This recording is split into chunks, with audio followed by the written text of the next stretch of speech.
وعن أقرع ابن حابس رضي الله تعالى عنه أنه أبصر النبي صلى الله عليه وسلم وهو يقبل الحسن أبي الحسين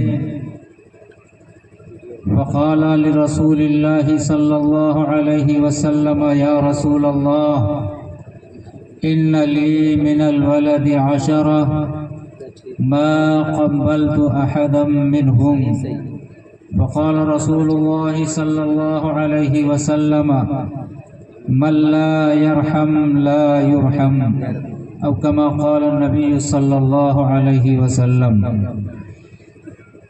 يا رب صل وسلم دائما أبدا على حبيبك خير الخلق كلهم. معزز علماء کرام، شعراء عظام، ہمارے دینی بھائیوں، بزرگوں، عزیزوں، نوجوان ساتھیوں اور پردہ نشین ہماری مائیں اور بہنیں، آج کا یہ محترم بالشان پروگرام مسلسل کئی گھنٹوں سے آپ کے درمیان جاری رہا اور کئی عناوین اور مضامین پر علماء کرام کے قیمتی بیانات بھی آپ حضرات نے سماعت فرمایا. اخیر میں مجھ ناچیز کو مامور کیا گیا کہ تم بھی اس پروگرام میں کچھ نہ کچھ بولو. تو آج اس پروگرام کے لیے میں نے آپ حضرات کے سامنے 2 حدیث شریف کا انتخاب کیا. پہلی حدیث شریف بخاری شریف کے اندر مذکور ہے، دوسری حدیث شریف ترمذی شریف کے اندر مذکور ہے، اور ان دونوں حدیث شریف میں پہلی حدیث میں بچیوں کے فضائل ہیں اور دوسری حدیث شریف میں بچوں کے فضائل ہیں. پہلی حدیث شریف میں لڑکیوں کی فضیلتیں ہیں، دوسری حدیث شریف میں لڑکوں کی فضیلتیں ہیں.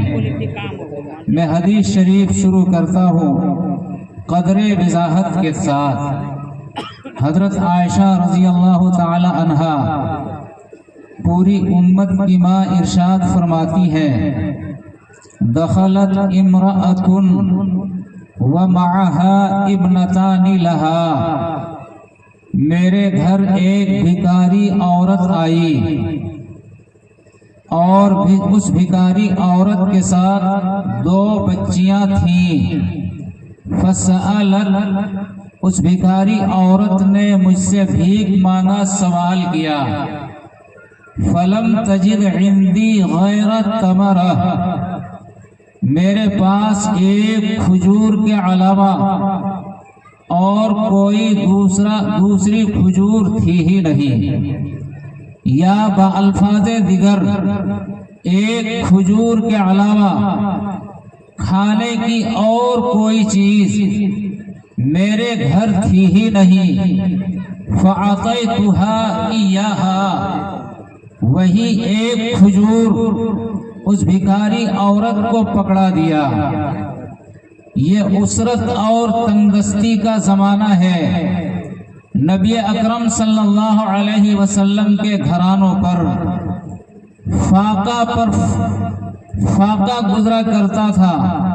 طویل عرصے تک پیغمبر پاک صلی اللہ علیہ وسلم کے گھر میں کھانا پکانے کے لیے چولہا تک نہیں جلا کرتا تھا.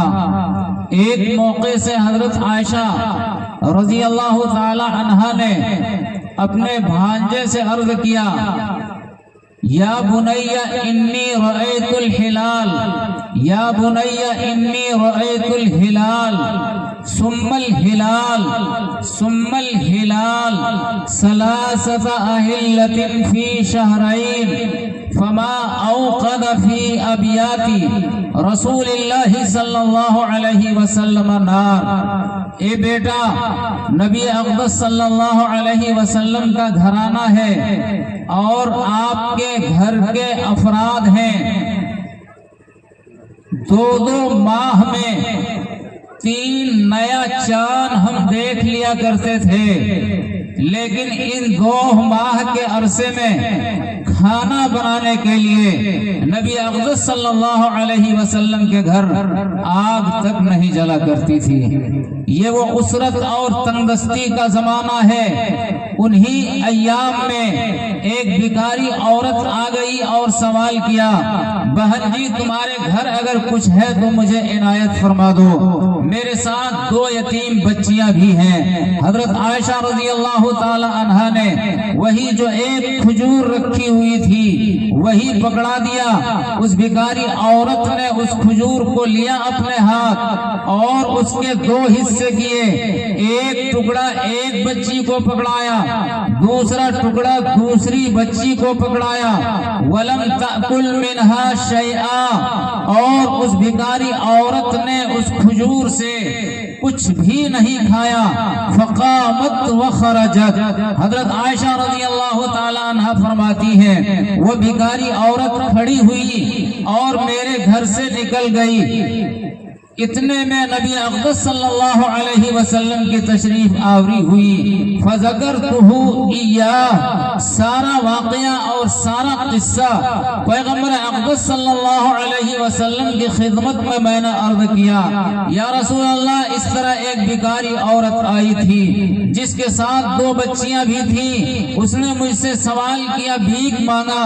گھر کے اندر اسرت اور تنگدستی کا یہ عالم کہ سوائے ایک کھجور کے میرے پاس اور کچھ تھا ہی نہیں، وہی ایک کھجور میں نے پکڑا دیا۔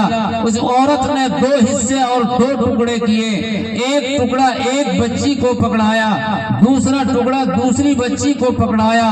اس خاتون نے، اس عورت نے کچھ نہیں کھایا۔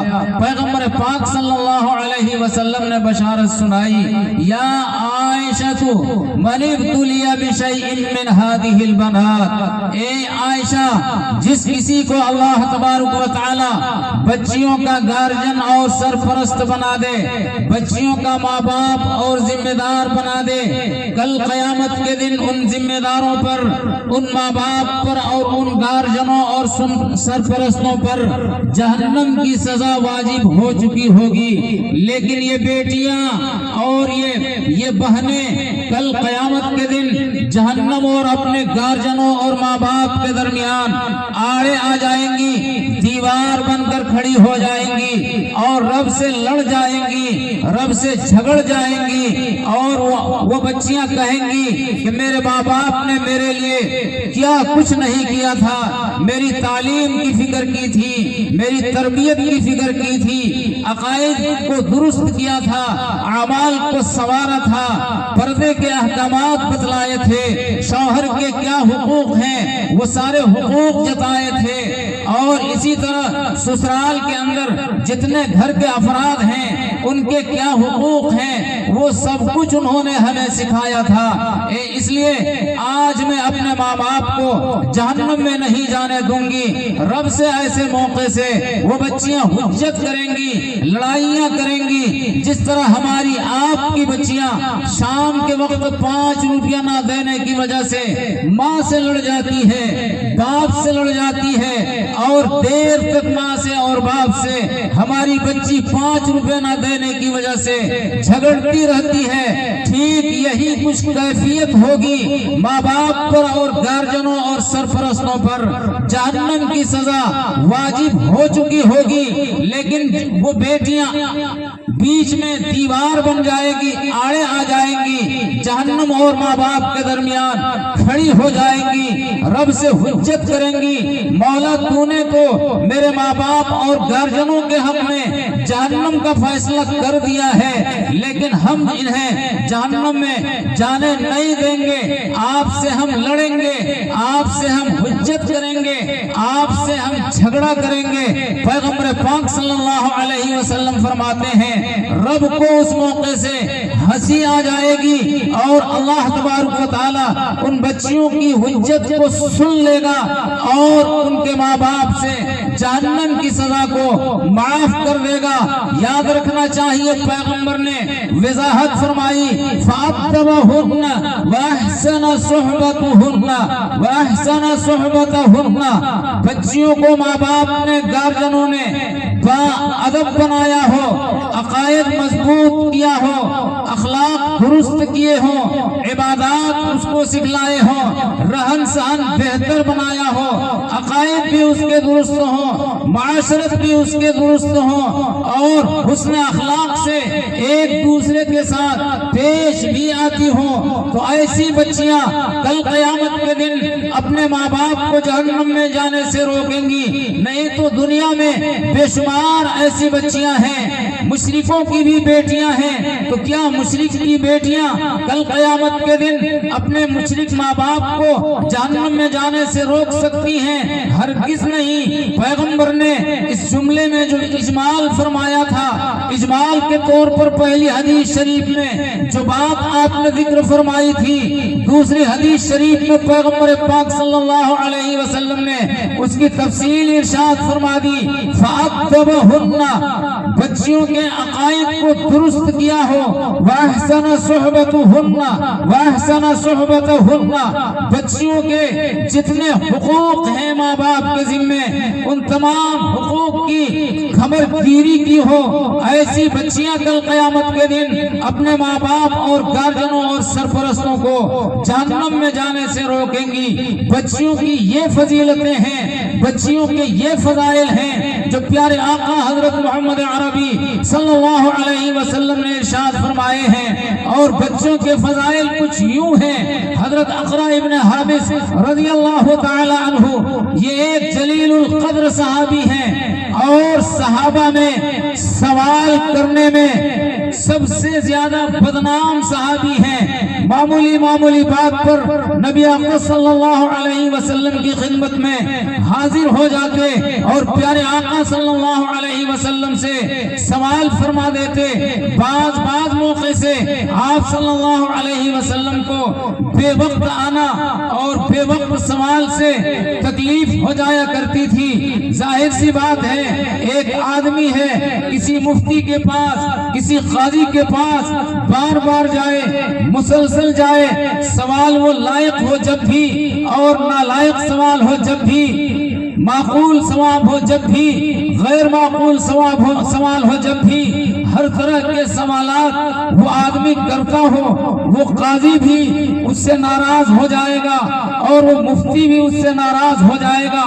پیغمبر اقدس صلی اللہ علیہ وسلم ناراضگی کا اظہار نہیں فرمایا کرتے تھے، لیکن اندر گرانی آپ صلی اللہ علیہ وسلم کو گزرا کرتی تھی۔ انسان سمجھ نہیں پاتا تھا، لیکن رب نے بھاپ لیا تھا، اس لیے مسلسل اور بار بار سوال کرنے کی وجہ سے اس پر رب نے روک لگا دی۔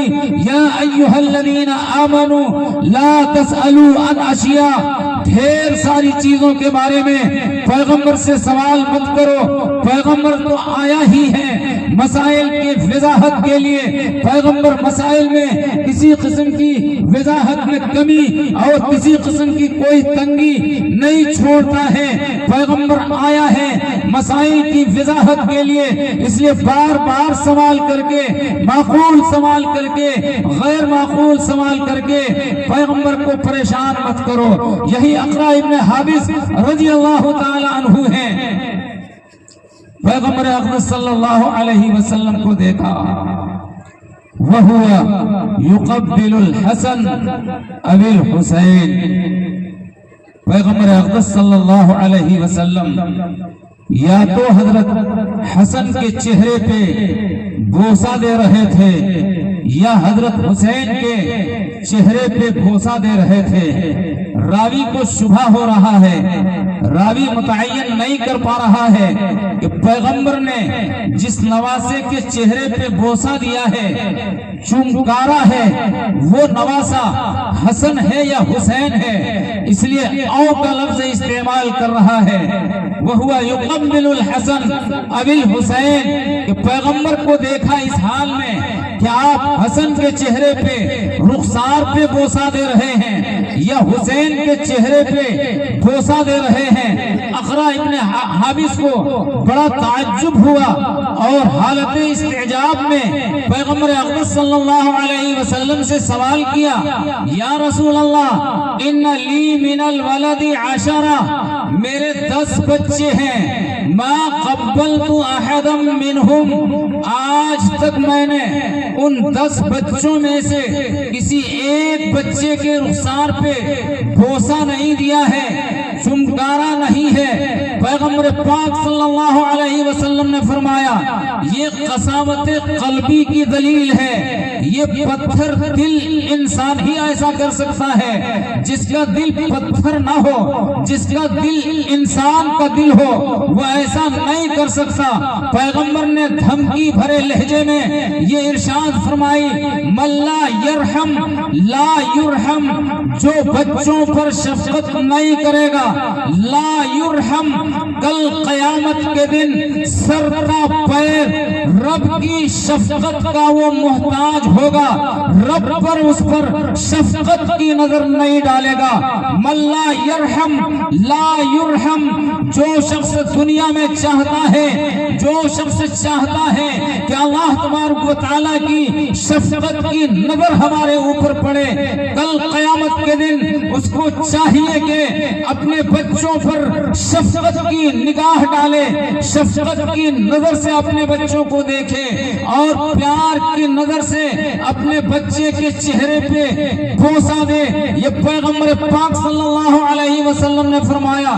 بچوں کے فضائل بھی آپ نے ارشاد فرمائے، بچوں کے فضائل بھی آپ نے ارشاد فرمائے، لیکن فضائل سے کئی گنا زیادہ آپ صلی اللہ علیہ وسلم نے تربیت پر زور دیا ہے۔ عقائد کیسے درست کرو تم اپنے بچے کو، اس پر آپ صلی اللہ علیہ وسلم نے زور دیا ہے۔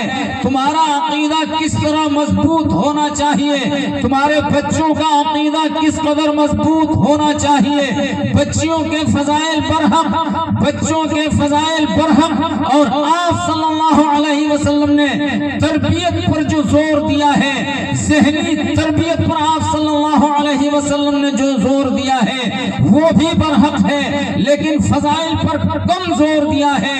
آپ صلی اللہ علیہ وسلم نے عقائد کے استوار پر، عقائد کے سنوارنے پر، معاملات کے سنوارنے پر، عبادات کے سنوارنے پر بے پناہ زور صرف فرمایا ہے۔ چنانچہ ایک حدیث شریف کے اندر یہ مضمون آتا ہے، وہ حدیث شریف 10 مضمون پر مشتمل ہے، اور ان 10 مضمون کا مختصر سی وضاحت کرتے کرتے اس 10 مضمون کو میں چاہتا ہوں کہ آج کی اس نشست میں پورا کروں۔ آپ نے عقائد کی پختگی پر سب سے زیادہ زور دیا ہے۔ آپ نے فرمایا یا معاذ لا تشرک باللہ شیئا وَإِن قُتِلْتَ أَوْ حُرِّقْتَ، اے معاذ ایک زمانہ ایسا آئے گا کہ ارتداد کی لہر چلے گی، انسان اسلام کیا چیز ہے، کفر کیا چیز ہے، اسلام کی اہمیت کو انسان کھو بیٹھے گا اور مرتد ہو جائے گا، ارتداد کی لہر چلے گی۔ اے معاذ یاد رکھو، ایمان سے بڑھ کر دنیا میں کوئی قیمتی سرمایہ ہے ہی نہیں۔ ایمان جیسی دولت ہے تمہارے پاس، سب کچھ ہے تمہارے پاس، ایمان جیسی دولت تمہارے پاس نہیں ہے، کچھ بھی نہیں ہے تمہارے پاس۔ اللہ کی عدالت میں تم نہتے ہو، دنیا والوں کے پاس اگرچہ تم صاحب ثروت ہو، لیکن تمہارے پاس ایمان نہیں ہے۔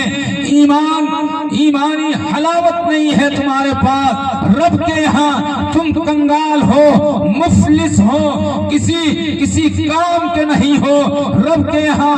اس لیے ایمان کی سلامتی اور ایمان تمہارا صحیح سالم کیسے جائے، اللہ کی عدالت میں تمہارا ایمان صحیح سالم کیسے پہنچے، اس کی تم فکر کرنا۔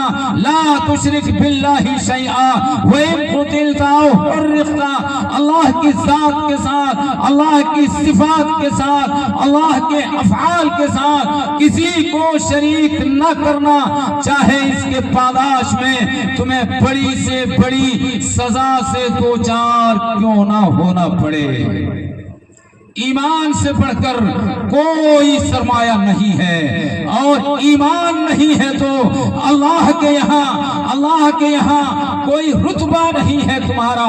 نماز تمہارے پاس خوب ہے، سجدے خوب ہیں، حج تمہارے پاس کئی ایک ہیں، زکوٰۃ بھی بے شمار ہے، ایمان نہیں ہے، زکوٰۃ کسی کام کی نہیں، سجدہ کسی کام کا نہیں، روزے کسی کام کے نہیں۔ اس لیے بنیادی چیز ایمان کو مضبوط کرنا۔ یا معاذ لا تشرک باللہ شیئا، اے معاذ خبردار، ایمان پر کسی قسم کی کوئی کمزوری آنے نہیں دینا۔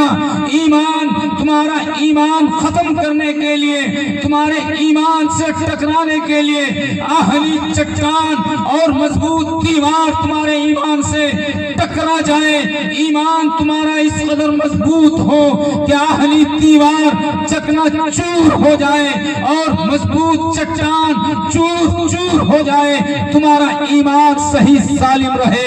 اے معاذ لا تشرک باللہ شیئا، اللہ کی ذات کے ساتھ بھی کسی کو شریک نہ کرنا، اللہ کی صفات کے ساتھ بھی کسی کو شریک نہ کرنا، اللہ کے افعال کے ساتھ بھی کسی کو شریک نہ کرنا۔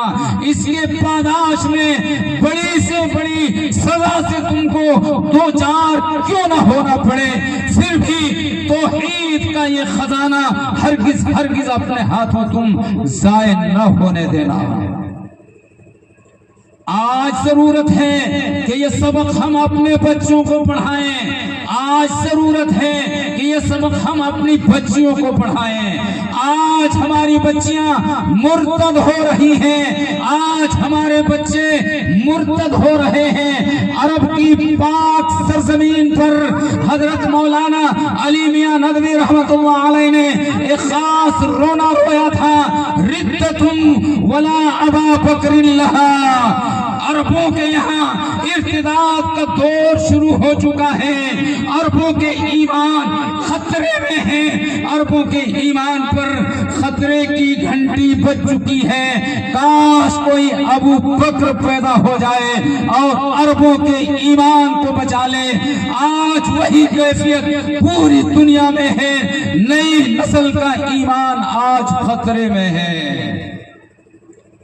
ہم اپنی نسل کے ایمان کو کیسے بچائیں، اس کی فکر ہم کو آپ کو کرنی نہایت ضروری ہے، نہیں تو کل قیامت کے دن اللہ تبارک و تعالی ہمارا بھی گریبان پکڑ لے گا، ہمارا دامن پکڑ لے گا۔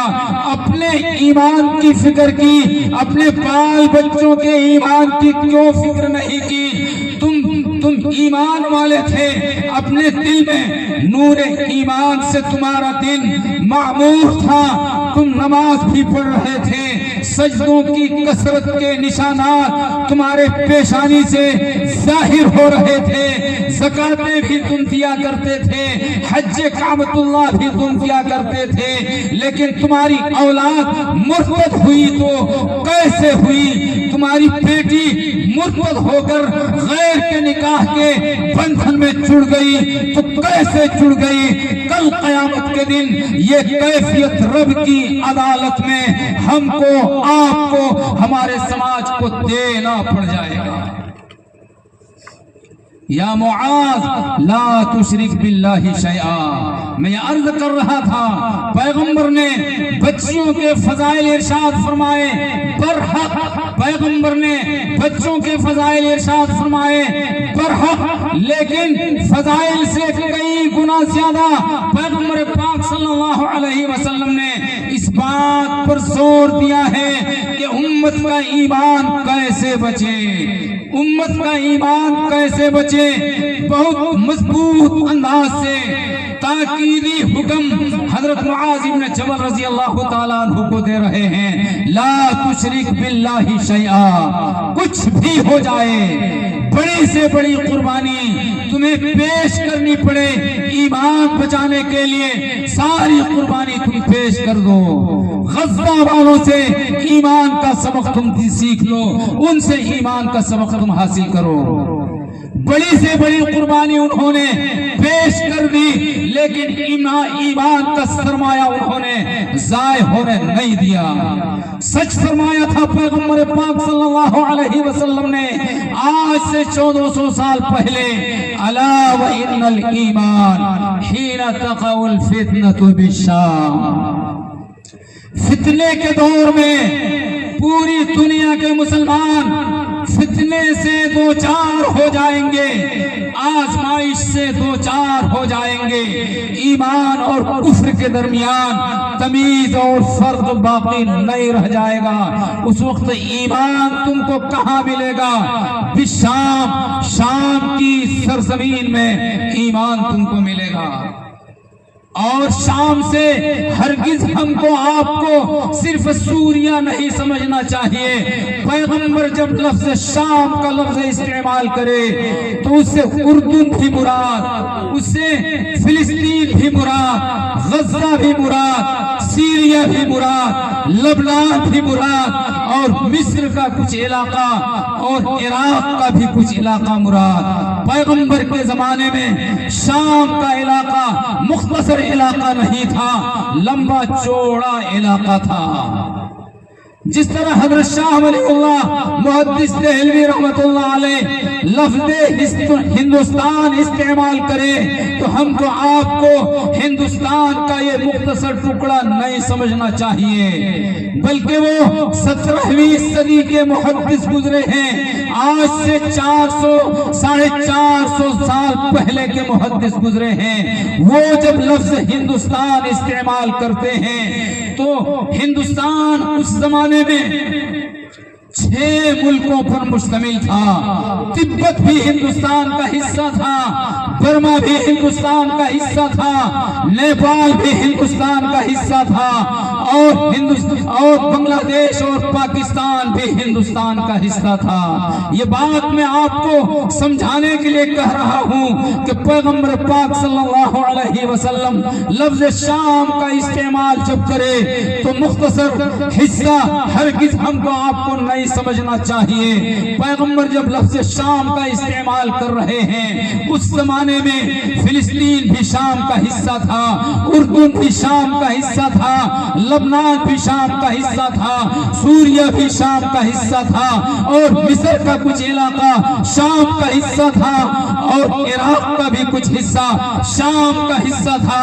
پیغمبر فرماتے ہیں ایک وقت ایسا آئے گا پرفتن دور میں ایمان اور کفر کے درمیان انسان جب فرق نہیں کر پائیں گے. اصل ایمان اور اوریجنل ایمان کہاں ملے گا؟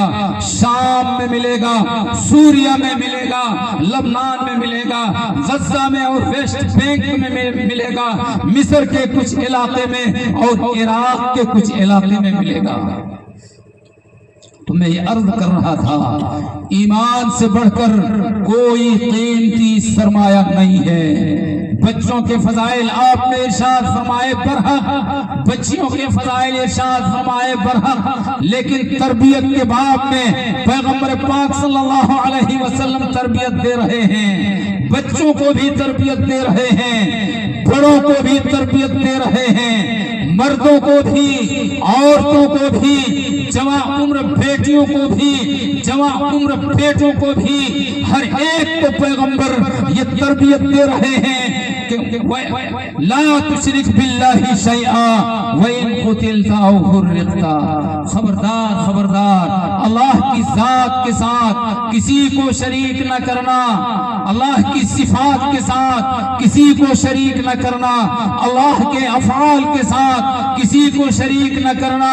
وَإِن قُتِلْتَ أَوْ حُرِّقْتَ، چاہے تمہارے اوپر آسمان سے بمباری کر دی جائے، چاہے تمہیں تہہ تیگ کر دیا جائے، چاہے تمہارے اوپر ننگی تلوار چلے، گولی اور بارود کے نشانے پہ چاہے تم کھڑے ہو جاؤ، پھر بھی خبردار خبردار اپنی توحید کو بچا کر، توحید کی امانت کو بچا کر دنیا سے رخصت ہونا۔